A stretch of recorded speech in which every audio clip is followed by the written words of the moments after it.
व्रत करके विधिवत पूजा पाठ करती थी। के बाद वह पढ़ने के लिए पाठशालाएं जाती थी। घर से चलते हुए मुट्ठी भर जो लेकर जाती थी और पाठशाला के रास्ते में थोड़ी थोड़ी जौ गिराती जाती थी। जब वह पाठशाला से घर लौटती थी जौ के वह दाने सोने में बदलते हुए मिलते थे।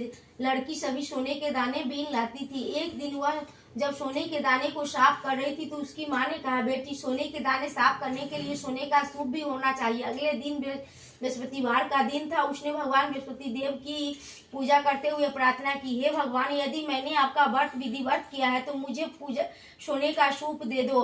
भगवान बृहस्पति देव ने उसकी मनोकामना पूरी करने का वचन दिया। पाठशाला से लौटते समय उसे रास्ते में सोने का सूप पड़ा हुआ मिल गया। घर से लौटकर सोने का सूप अपनी माँ को दिखाकर वह सोने के दाने साफ करने लगी।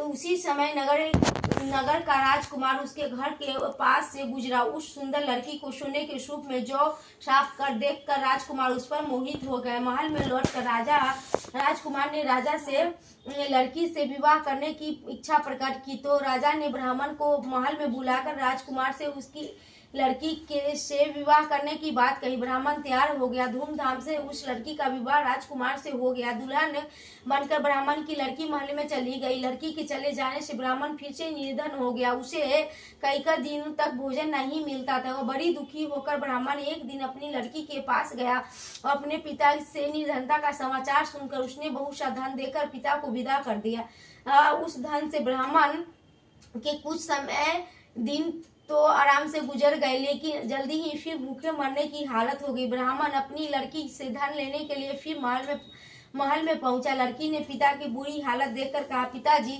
आखिर आप कब तक मुझसे धन लेकर जीवन यापन करेंगे? आप कोई ऐसा उपाय क्यों नहीं करते जिससे आपका घर धन संपत्ति से भर जाए?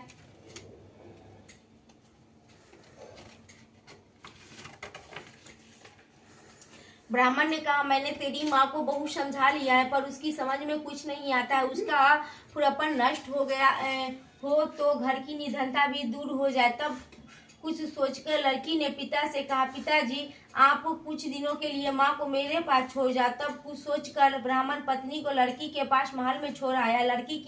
लड़की ने अपनी माँ से कहा, माँ, तू कल प्रातः उठकर स्नान आदि करके भगवान बृहस्पति देव विष्णु जी की पूजा अवश्य करना। पूजा करने से तुम्हारी निधनता अवश्य दूर हो जाएगी। लेकिन उसकी माँ ने उसकी कोई बात ना मानी। तब क्रोधित होकर लड़की ने अपनी माँ को एक कक्ष में बंद कर दिया और सूर्योदय के समय माँ को उठाकर जबरदस्ती उसे स्नान कराया। फिर मंदिर में ले जाकर भगवान बृहस्पति देव की पूजा कराई। कुछ दिनों तक ऐसा करने से माँ की बुद्धि में परिवर्तन हुआ। वह स्वयं बृहस्पतिवार का व्रत